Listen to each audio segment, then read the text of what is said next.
finding a big buck at a management area can be almost as hard as finding a beautiful woman at a Walmart.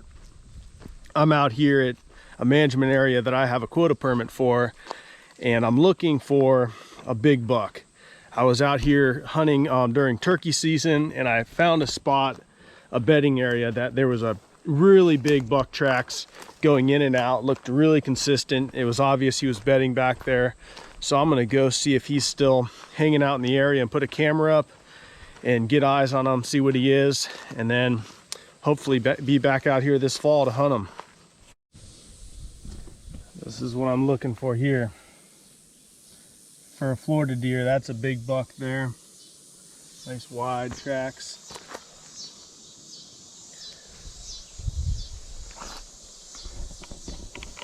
I think that may be the same buck, and looks like he's still in the same area. I'm gonna keep looking, try to find that spot where he's consistently crossing at the same area, and then put a camera up, try to find a spot where it's not going to be seen by people easily, so it hopefully doesn't get stolen. One tip I would give for scouting for a big buck is don't do it right before season starts or during season.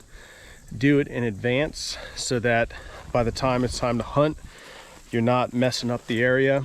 I'm not going to be hunting this spot till early November, and it is beginning of August right now. And so I actually started this scout back in turkey season in April, when I found all those tracks and it was obvious there was a big buck living in this area.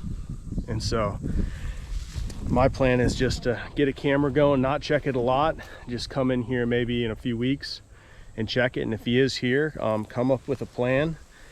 Come November is kind of the rut happens late October, early November here usually, and so he might be running around out of his normal pattern. But I also have a muzzleloader and a gun quota permit in December here, and so by that time he should be back to his old area.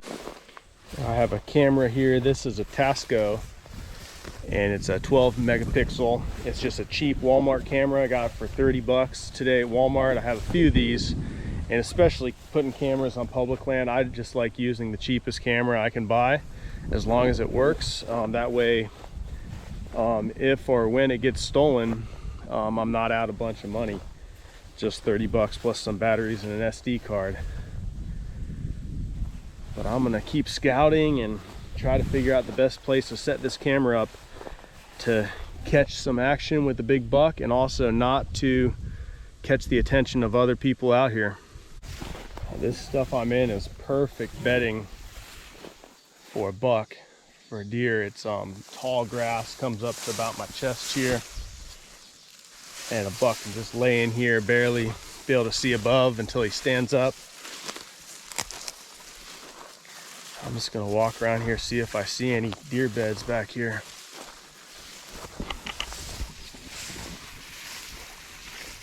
And once again, it's plenty early. I'm not gonna mess it up by coming through here. I got a few months before I can hunt this area.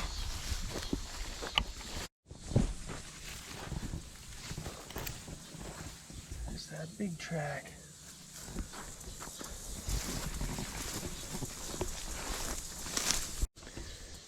I've been seeing his tracks right here. There's a bunch of old rubs on these trees,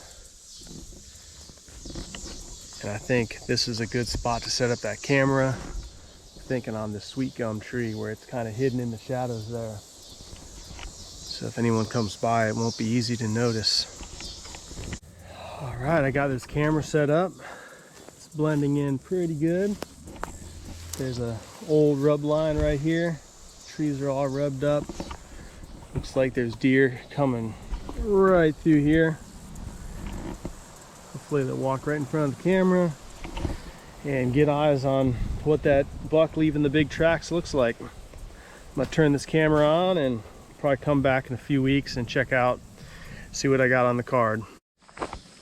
Well, my scouting for today is done. I am heading back out of the woods, back to my truck. And just to recap, a couple of the tips for trying to find a big buck on public land is get in early, do your scouting early, and don't be chomping around through an area you want to hunt right before season starts. just kind of save that area to be able to sneak in there on whatever day you hunt. Wait for the best conditions. Those big bucks don't get big by being stupid. They get big by being smart, especially on these public lands. So you got to be really smart in scouting them and hunting them. I did my scouting way before hunting time starts at this unit. Now I got some other things I'm going to be doing today. I got to get a lock-on stand out of a tree back at my property, check a trail cam at my property, and start preparing for my first hunt of the year, which is going to be opening of Georgia archery, going to be hunting some public land in Georgia. And so I'm excited about that, and I'll see you guys again soon.